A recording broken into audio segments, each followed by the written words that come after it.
नमस्कार, स्वागत है आप सभी का संसद टीवी में। मैं हूं आपके साथ अमृता चौरसिया। आज की चर्चा का हमारा विषय है भारत नीदरलैंड्स रिश्तों की नई मजबूती। भारत और नीदरलैंड ने 1947 में राजनयिक संबंध स्थापित किए।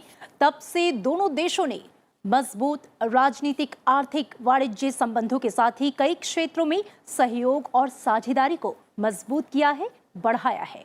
प्रधानमंत्री नरेंद्र मोदी और नीदरलैंड्स के प्रधानमंत्री मार्क रूट के बीच हुई वर्चुअल शिखर वार्ता में दोनों देशों ने एक बार फिर अपने संबंधों को नई मजबूती दी है और कई समझौतों पर हस्ताक्षर किए। दोनों देशों ने कोविड के बाद अर्थव्यवस्था को मजबूत करने के लिए एक दूसरे का साथ देने का वादा किया है। प्रधानमंत्री नरेंद्र मोदी ने कहा कि दोनों देश आतंकवाद और जलवायु परिवर्तन सहित कई मुद्दों पर सहयोग कर रहे हैं। भारत और नीदरलैंड के बीच हिंद प्रशांत क्षेत्र और सप्लाई चेन के डिसेंट्रलाइजेशन पर भी सहमति बनाने पर चर्चा हुई। दोनों देश अब जल के क्षेत्र में भी रणनीतिक सहयोग बढ़ाएंगे। पानी के मुद्दे पर अपनी रणनीतिक साझेदारी के साथ संबंधों को एक नया आयाम दिया जाएगा। इसके साथ ही वैक्सीन मैत्री पहल के तहत भारत की सीरम इंस्टीट्यूट अब नीदरलैंड्स में भी कोविड वैक्सीन कोविशील्ड का उत्पादन करेगा। पिछले एक दशक से भारत और नीदरलैंड्स के संबंध तेजी से मजबूत हुए हैं। व्यापार के मामले में नीदरलैंड्स भारत के शीर्ष 10 भागीदारों में शामिल है। भारत में प्रत्यक्ष विदेशी निवेश में नीदरलैंड्स तीसरा सबसे बड़ा निवेशक है और वहीं नीदरलैंड्स में भारत चौथा सबसे बड़ा निवेशक। नीदरलैंड्स की करीब 200 कंपनियां भारत में कारोबार कर रही हैं और 174 भारतीय कंपनियां नीदरलैंड्स में काम कर रही हैं। यूरोप महाद्वीप की बात करें तो नीदरलैंड्स में सबसे ज्यादा प्रवासी भारतीय हैं। तो आज की चर्चा में अपने खास मेहमानों से हम चर्चा करेंगे, समझने की कोशिश करेंगे भारत और नीदरलैंड्स के प्रगाढ़ होते संबंधों को। यूरोपीय संघ के देश नीदरलैंड्स में भारत की दिलचस्पी क्यों है? मौजूदा वक्त में तमाम वैश्विक चुनौतियों और परिस्थितियों के बीच नीदरलैंड्स भारत के लिए अहम क्यों है और किस तरह दोनों देश विभिन्न क्षेत्रों में आपसी सहयोग और साझेदारी को आगे बढ़ाने की दिशा में लगातार कोशिशों में जुटे हैं। मेरे साथ इस पर चर्चा के लिए दो बेहद खास मेहमान जुड़े हैं। आपसे उनका परिचय करवा दूं। गुलशन सचदेवा हैं, professor, centre for European studies, JNU. Sir, बहुत स्वागत है आपका संसद टीवी में। साथ ही नीरज श्रीवास्तव हैं, पूर्व राजदूत हैं। आप दोनों का बहुत स्वागत। नीरज जी, चर्चा की शुरुआत में आपसे करना चाहूंगी। हम जानते हैं कि भारत और नीदरलैंड्स के जो राजनीतिक संबंध थे 1947 में स्थापित हुए। तब से लेकर अब तक दोनों के संबंध जो हैं वो मैत्रीपूर्ण रहे हैं। राजनीतिक, आर्थिक, वाणिज्य संबंधों को लगातार नई ऊंचाई मिली है।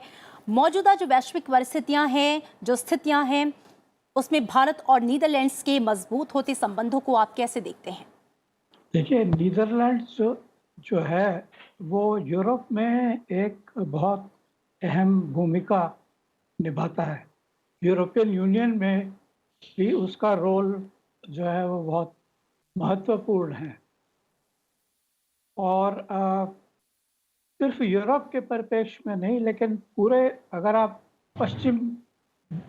पश्चिमी देशों में देखें जी, जैसे नेटो के में देखें, अगर आप पश्चिमी जो ऑर्गेनाइजेशंस हैं उनमें भी नीदरलैंड्स एक बहुत महत्वपूर्ण भूमिका जो है वो निभाता है। जी, भारत के लिए इसलिए आपने कहा, अपने इंट्रोडक्शन में, भारत के लिए इसलिए नीदरलैंड महत्वपूर्ण है क्योंकि आर्थिक पहलू से तीसरा बड़ा निवेशक है वो भारत में। जी, ये एक बहुत बड़ी बात है। 200 से ज़्यादा कंपनियां काम कर रही हैं। जी, इसका मतलब कि कई लाख भारतीयों को जो है वो एम्प्लॉयमेंट अपॉर्चुनिटीज भारत में मिल रही हैं उसके नीदरलैंड की कंपनीज की वजह से। जी, और आर्थिक संबंधों का जो है वो महत्व बहुत ज़्यादा होता है, खास करके आजकल के जो आजकल की स्थिति है, जी, ये कोविड के बाद की जो स्थिति है और जिसने इस तरह से दुनिया भर की अर्थव्यवस्थाओं को डिस्टर्ब कर दिया है एकदम उनको, तो उसको फिर से नॉर्मलसी में लाने के लिए, अर्थव्यवस्था को फिर से सुधारने के लिए, उसकी बढ़त करने के लिए जी, ये इस तरह की रिश्ते निवेश के, वाणिज्य के और राजनीति के भी इस तरह के रिश्ते बहुत महत्वपूर्ण हैं।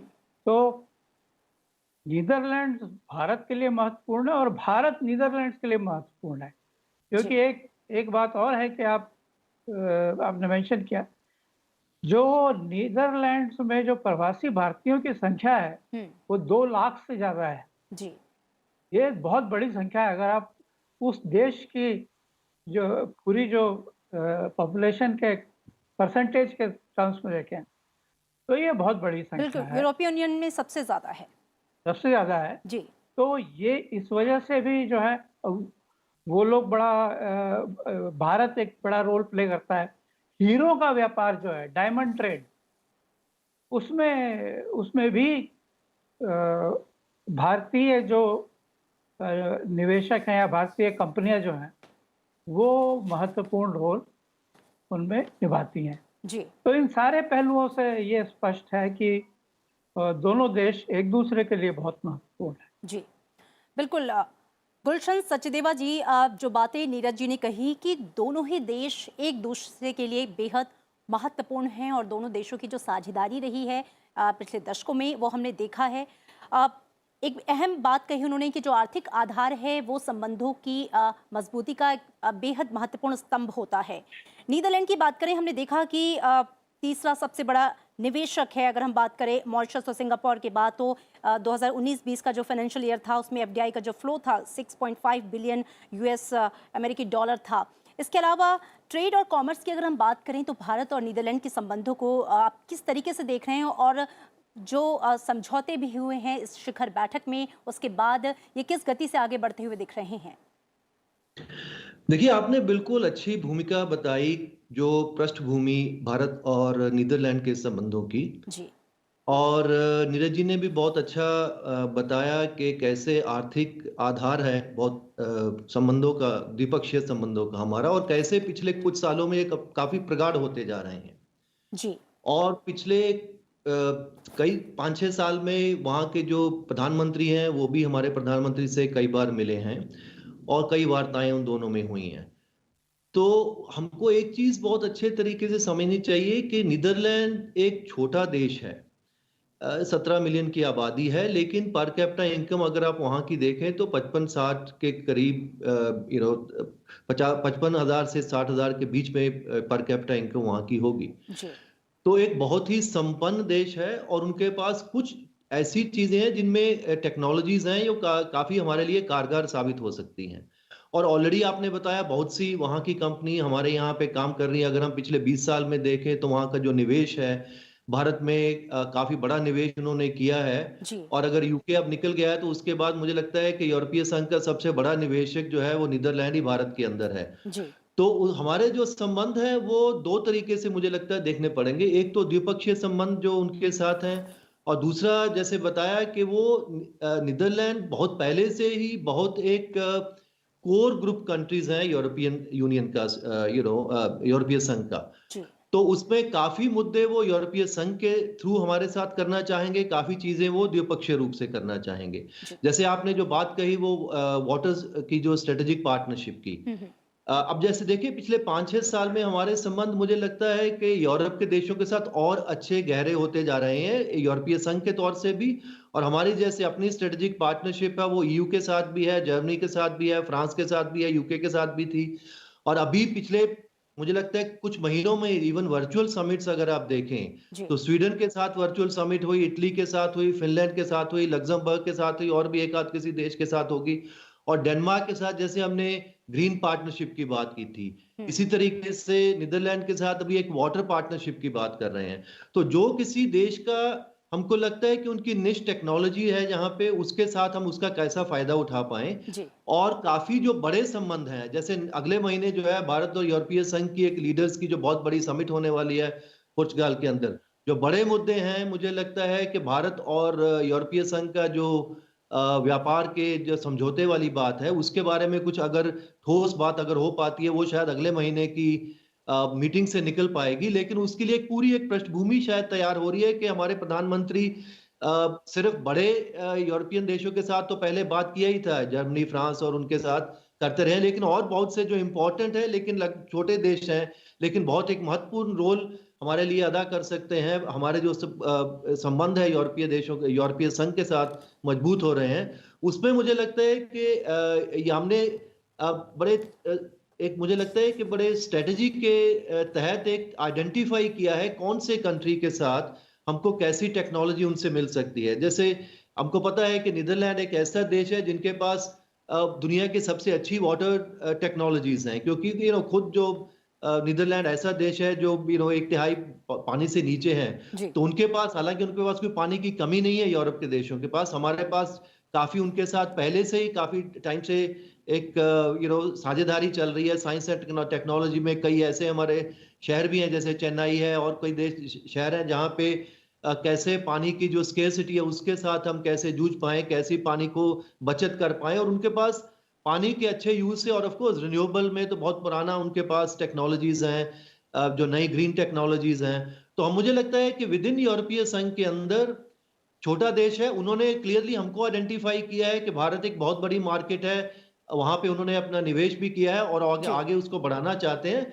लेकिन निश्चित तौर से वो, क्योंकि काफी समय से हमारा भारत और यूरोपीय संघ का जो है ट्रेड एग्रीमेंट है वो रुका पड़ा हुआ है, उसको भी पुश करने की कोशिश की होगी। हालांकि बहुत ज्यादा एक बहुत बड़ा लंबा चौड़ा घोषणा पत्र तो आपने देखा वो जारी किया गया है, जी। 30-35 पैराग्राफ का है। उसके अंदर सारे ही मुद्दे, जलवायु परिवर्तन से लेके आतंकवाद से लेके, चाहे वो कोविड से जुड़ी हुई बातें हो, चाहे वो दुनिया के दूसरे हॉटस्पॉट्स हो उनके बारे में बात हो, तो काफी चीजों में हमारी बहुत पहले से कोई ऐसी उनसे कोई मतभेद हमारे उनके साथ नहीं है। जी।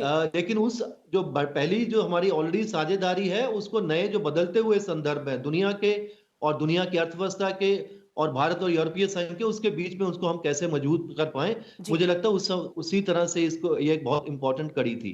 हालांकि बिल्कुल। मुश्किल है समा, क्योंकि अब आपस में लीडर मिल नहीं पा रहे हैं, लेकिन उसके बावजूद भी वो जो पहले से चली आ रही संबंध है उनको और ज्यादा कैसे आगे बढ़ाए, वर्चुअल समिट के थ्रू ही बिल्कुल, वैसे और ही इस किया जाए। संबंध में जो साझा कोशिशें हैं दोनों देशों की ओर से वो जारी हैं।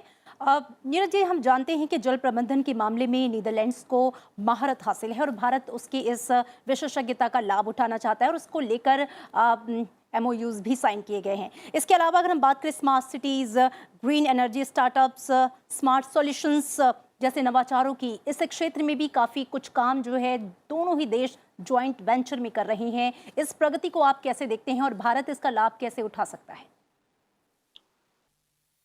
देखिए, गुलशन जी ने भी मेंशन किया था उससे, जो जल के मामले में जो महारत नीदरलैंड्स की है, वो एक बहुत खास टाइप की महारत है, क्योंकि वो, ये मैं इसका जिक्र हुआ था कि एक तिहाई जो है उसका हिस्सा काफ़ी निचले स्तर पर है, और इस वजह से बहुत साल पहले, मेरा ख्याल है 1950 के दशक में या 1940 के दशक में बहुत बड़ी बाढ़ आई थी वहाँ पर नीदरलैंड्स में, जिसकी वजह से बहुत लोगों की जान जो है जाने गई थी। फ्लडिंग हो गई थी पूरे बड़े एक बड़े हिस्से की। उसके बाद से नीदरलैंड्स ने ये ऐसा है कि डिसीजन लिया जी। कि उन्हें कोई ऐसी टेक्नोलॉजी डेवलप करनी चाहिए कि फिर से जो है इस तरह का हादसा ना हो। तो उन्होंने अपने साथ, जो उनके यहाँ जो फ्लड का जो डिजास्टर हुआ था, उसकी वजह से उन्होंने वो टेक्नोलॉजी डेवलप की। जी। हमारे यहाँ भी वो उसी तरह की प्रॉब्लम आती हैं। फ्लडिंग की प्रॉब्लम तो इंडिया में हर साल मानसून में आती है। अब उसमें कई बहुत नुकसान भी होता है, फसल का नुकसान होता है, लोगों की जान जाती है। तो उसको, पानी को किस तरीके से चैनलाइज करना, मतलब पानी को किस तरीके से उसको हार्नेस करना, ये टेक्नोलॉजी जो है, ये नीदरलैंड के साथ हम इसके साथ मिलजुल के इसमें सीख सकते हैं। जी। तो और पानी तो एक बहुत महत्वपूर्ण विषय है अपने आप में, चाहे आप क्लाइमेट चेंज के उस संदर्भ में देखें या आप किसी भी संदर्भ में देखें। मतलब वायु और पानी, ये दो चीजों के बिना तो इंसान जीवित भी नहीं रह सकता। जी जी। पानी तो एकदम, तो उस हिसाब से आप एक बहुत ही महत्वपूर्ण तत्व के जो है उसको हार्नेस करने की कोशिश कर रहे हैं। जी। ये तो एक बात हुई। दूसरी बात मैं ये भी कहूँगा कि ये राजनीतिक पहलू से भी नीदरलैंड्स एक बहुत महत्वपूर्ण जो है उसकी भूमिका है यूरोपियन यूनियन में। और यूरोपियन यूनियन के साथ जो हमारा ये इतने सालों से नेगोशिएशंस चले आ रहे हैं फ्री ट्रेड एग्रीमेंट के, और अभी तक जो है उसमें कुछ खास हुआ नहीं है, तो उसको एक पॉलिटिकल पुश देने की ज़रूरत है। जी। क्योंकि जो देशों के बीच जो संबंध होते हैं, हम्म। उसमें आर्थिक संबंध जो होते हैं, वो राजनीतिक संबंधों से एकदम साफ तरह से जो है उनको सेपरेट नहीं किया जा सकता, जुड़े उनको हुए अलग होते नहीं हैं। किया जा सकता, जी जुड़े होते हैं। जी। तो पॉलिटिकल विल की जो है उसमें कभी-कभी ज़रूरत होती है। हम्म। ये पॉलिटिकली अगर एक डिसीजन लिया जाए हम्म। कि नहीं ये काम करना है हमें, तब उसके लिए जो है वो अपने ऑफिशियल से उनसे कहेंगे, एक्सपर्ट से कहेंगे भाई इसका रास्ता खोजिए आप। जी इस तरीके से होते हैं, इस तरीके से देशों के बीच में रिश्ते डेवलप किए जाते हैं। जी। तो नीदरलैंड जो है वो अगर यूरोपियन यूनियन में राजनीतिक स्तर पर थोड़ा पुश दे, थोड़ा मतलब पॉलिटिकल विल बढ़ाए उनकी, तो ये अच्छा रहेगा। जिससे इससे जो इतने सालों से जो हमारा जो खिंचाव या नेगोशिएशन जो चले आ रहे हैं, हम्म। कंक्लूड नहीं हुए हैं, उनको अब कंक्लूड होना चाहिए। क्योंकि अब भी अगर नहीं हुए तो कितने साल और लगेंगे। जी और अब आर्थिक व्यवस्थाओं के लिए टाइम नहीं है हमारे पास कि आप 10 साल तक और नेगोशिएशन करते चले जा रहे हैं। जी। तो पॉलिटिकली राजनीतिक के पहलू से भी मैं कहूँगा कि नीदरलैंड और भारत की ये जो पार्टनरशिप है, भागीदारी है, ये बहुत महत्वपूर्ण है। बिल्कुल। तो आर्थिक संबंध तो प्रगाढ़ है ही, लेकिन उसके अलावा जो राजनीतिक पहलू है उस लिहाज से भी नीदरलैंड बेहद महत्वपूर्ण है।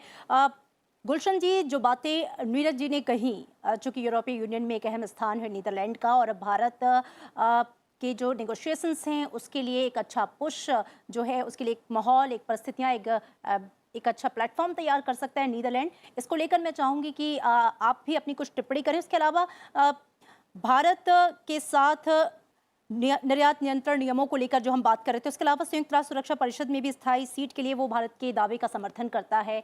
तो भारत के लिए पॉलिटिकली भी कितना अहम है वैश्विक परिदृश्य में नीदरलैंड? देखिए, आर्थिक जो बात आपने कही वो बिल्कुल सही है, क्योंकि सबसे बड़ा मुद्दा काफी यूरोपीय देशों के लिए और खासतौर से नीदरलैंड के लिए वो ये है कि भारत के साथ उनके जो बीटीआई है, हमारा जो एफटीए एग्रीमेंट जो है, उसके बारे में 2007 से जो शुरू हुई थी कवायद, और 2013 के बाद से नेगोशिएशंस भी फ्रोजन हैं। जी तो अभी तक तो नेगोशिएशन शुरू ही नहीं हो पाए हैं। अब अगर वो शुरू हो जाएं, उसके बाद भी टाइम लगेगा उसको फाइनली कंक्लूड होने में। उसके बावजूद ये भी है कि अगर वो बहुत बड़ा इन्वेस्टर भारत के अंदर है, तो हम भारत का ये भी एक उनके लिए दिक्कत है, क्योंकि बहुत सारे जो हमने इन्वेस्टमेंट ट्रीटीज हैं इंडिया ने, वो सारे टर्मिनेट कर दिए हैं, और या टर्मिनेट होने जा रहे हैं बहुत से। उसमें बहुत सारे यूरोपीय देश भी उसके चपेट में आए हैं। तो हालांकि वो इन्वेस्टमेंट जो है वो नेगोशिएशंस के अंदर ही था, बिकॉज वो तो कॉम्प्रिहेंसिव एग्रीमेंट की बात हम कर रहे थे। लेकिन ये भी एक समझ बन सकती है कि जब तक वो नेगोशिएशन, शायद वो टाइम लगे पूरे कॉम्प्रिहेंसिव एग्रीमेंट के लिए भारत और यूरोपीय संघ के अंदर, तब तक जैसे यूरोपीय संघ ने चीन के साथ इन्वेस्टमेंट एग्रीमेंट कर लिया है, वैसे कम से कम पूरे यूरोपीय संघ के देशों के साथ अगर हमारा कोई इन्वेस्टमेंट एग्रीमेंट की ही बात हो पाए, वो भी एक अच्छी शुरुआत भारत और यूरोपीय संघ के देशों के लिए होगी। और आपने जो बात की कि जो राजनीतिक संबंध उनके साथ पहले से मजबूत हैं, या और नए, क्योंकि हमने भी यूरोप को और यूरोप ने भी हमको एक तरीके से आर्थिक ही जो जो कोर हमारे इकोनॉमिक जो टाइज का था वो इकोनॉमिक्स का ही था, ट्रेड एंड इन्वेस्टमेंट का। जी। लेकिन पिछले 5-7 साल में, 10 साल में अगर हम देखें तो उसमें एक मोड़ आया है। और अभी खास तौर से जिस तरह का मुझे लगता है जियोपॉलिटिक्स एशिया के अंदर और ग्लोबल जियोपॉलिटिक्स बनी है, उसमें अगर आप देखें 3-4 देश ऐसे हैं यूरोप के अंदर भी, जिन्होंने, चाहे वो फ्रांस है, जर्मनी है और नीदरलैंड भी है और यूके भी था पहले, जिन्होंने इंडो पैसिफिक के बारे में भी आपने जो शुरू में बात की थी उसकी एक गाइडलाइंस और एक स्ट्रेटजी वहां पे उन्होंने भी निकाली है। जी। हालांकि यूरोपीय संघ के तौर पे अभी पूरे 27 देशों के अंदर पूरी एकमत नहीं हो पाया है। हो सकता है इस साल के अंत तक यूरोपीय संघ की भी एक इंडो पैसिफिक स्ट्रेटजी हमारे सामने आ जाए। तो जी। ये एक नया एक मुद्दा ऐसा है जिसके अंदर भारत और यूरोपीय संघ के देशों के बीच में एक नई, हमको लगता है सिर्फ पॉलिटिकली नहीं, स्ट्रेटेजिक तौर से भी हमारी उनके साथ कुछ और समझ बन रही है। जी। लेकिन उसके लिए बहुत से वार्तालाप की जरूरत है, क्योंकि उनका जो मानना है, क्योंकि हम भी कहते हैं इंक्लूसिव इंडो पैसिफिक, यूरोपीय संघ के देश भी कहते हैं इंक्लूसिव इंडो पैसिफिक, लेकिन उसके बाद यह है कि किस तरह का वो चाइना को उसके अंदर रोल देखते हैं इंडो पैसिफिक के अंदर। Is it a alliance against China और something inclusive of China also? उसके बारे में अभी बहुत सा मंथन चल रहा है यूरोप के देश के अंदर, देशों के अंदर, जी। और हमको भी उसके अंदर अपनी जो हमारी समझ है इंडो पैसिफिक के बारे में, उनके साथ इस तरह की मीटिंग के बाद और जो ऑफिसर के तौर पे जो बात होगी, काफी उसके अंदर मुझे लगता है काफी दिनों से इसके बारे में भी बातचीत हो रही है और धीरे धीरे एक समझ बनती जा रही है। लेकिन यह है कि खासतौर से यूरोपीय संघ के थ्रू और नीदरलैंड के अपने भी उनके मेन हित जो है अभी भी भारत के अंदर जो आर्थिक हित हैं, जी। और वो काफी अ, मतलब तत्परता के साथ देख रहे हैं कि किस तरीके से भारत और यूरोपीय संघ का जो फ्री ट्रेड एग्रीमेंट है उसके बारे में कोई पॉजिटिव मूवमेंट आने वाले महीनों में देखने को मिले। बिल्कुल। तो यस, और उसके अलावा जो रिन्यूएबल एनर्जी की बात है, वाटर मैनेजमेंट की बात है, वाटर मैनेजमेंट के बारे में पहले भी हमने उनके साथ काफी रिसर्च के तौर पे अगर हम देखें, काफी प्रोजेक्ट्स उनके साथ पहले से चल रहे हैं। लेकिन अब जो स्ट्रेटेजिक पार्टनरशिप के थ्रू ये हुआ है कि कम से कम उसको मिनिस्ट्रियल लेवल पे वर्किंग ग्रुप वहां पे एक सेट हो जाएगा, तो एक उसको नई दिशा और उसको अपग्रेड किया गया उस सारी चीजों को। उसके अलावा स्पेस का इलाका है, उसके बारे में भी बात की गई है, रिन्यूएबल एनर्जी और पूरे जलवायु परिवर्तन की बात है। तो वो सारी बातें काफी दिनों से उनके साथ चल रही हैं, लेकिन मुख्य तौर से जब अगर हम उनके साथ जो भी उनकी दिक्कतें उनको आ रही है भारत के साथ, और खास तौर से जब हम आत्मनिर्भर भारत की बात करते हैं, उसके अलावा उसके बारे में भी कई यूरोपीय देशों के बारे में उनको एक शंका है कि कहीं भारत फिर से दोबारा से अर्थव्यवस्था को बंद करने की बात तो नहीं कर रहा है। जी। और हमारे कुछ ऐसे कानून भी बने हैं, और खासतौर से पिछले 5-6 साल में भारत ने कोई ऐसा बड़ा कोई फ्री ट्रेड एग्रीमेंट अभी तक साइन नहीं किया। आरसेप से भी हमने लास्ट मिनट पे बाहर निकल गए हैं। तो उनको एक भारत भारत के बारे में थोड़ी जो एक शंका भी है, क्योंकि जो खुले बाजार की उनको उम्मीद है भारत से, जी। और क्योंकि परिस्थितियां मुश्किल हैं यूरोप में भी, यहाँ पे कोविड के मामले में, लेकिन उसके तो वो सारी जो शंकाएं भी हमको इस तरह की मीटिंग्स जो समिट्स होती हैं उसके साथ हमको मौका मिलता है कि हम दूर बताते हैं उनको कि हमारा बिल्कुल। अपनी इंडस्ट्री को मजबूत करने का इरादा है, ना कि भारत को एक बंद अर्थव्यवस्था बिल्कुल, करने का बिल्कुल। इरादा है। और तो हर प्रधानमंत्री चीज ने में भी कहा जी। इस शिखर सम्मेलन के बाद जो कि वैश्विक चुनौतियां हैं, जो चिंताएं हैं, वो दोनों देश की साझा हैं। जलवायु परिवर्तन को लेकर कार्रवाई की बात करें, साइबर सुरक्षा या आतंकवाद की बात करें, दोनों देशों की जो इस पर चिंताएं हैं वो साझा हैं, एक दूसरे से मिलती जुलती हैं। और जैसा कि आपने भी जिक्र किया कि इंडो पैसिफिक रीजन में भारत की जो नीति है उसका भी समर्थन नीदरलैंड करता है, और नीदरलैंड जो उसके लिए सोचता है, जो उसके बिंदु हैं, भारत उससे कहीं ना कहीं अग्री करता है। नीरज जी, मैं आपका रुक करना चाहूँगी। हमने राजनीतिक और आर्थिक संबंधों की बात की, सांस्कृतिक संबंधों की अगर हम बात करें, हम जानते हैं कि यूरोपीय यूनियन के देशों में सबसे ज़्यादा जो भारतीय प्रवासी हैं वो नीदरलैंड में हैं, और ये संख्या लगातार बढ़ भी रही है, जिसमें तकनीकी साझेदारी जो है वो भी बढ़ रही है। ऐसे में दोनों देशों के सांस्कृतिक संबंधों को आप कैसे देख रहे हैं और इसमें किस तरीके से इजाफा होते हुए दिख रहा है?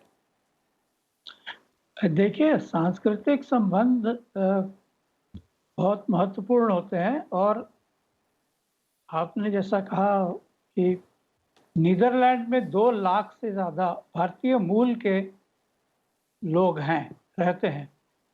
इनमें से ज़्यादातर तो सूरीनाम में पहले रहते थे, वहाँ से वो लोग नीदरलैंड आए हैं। जी।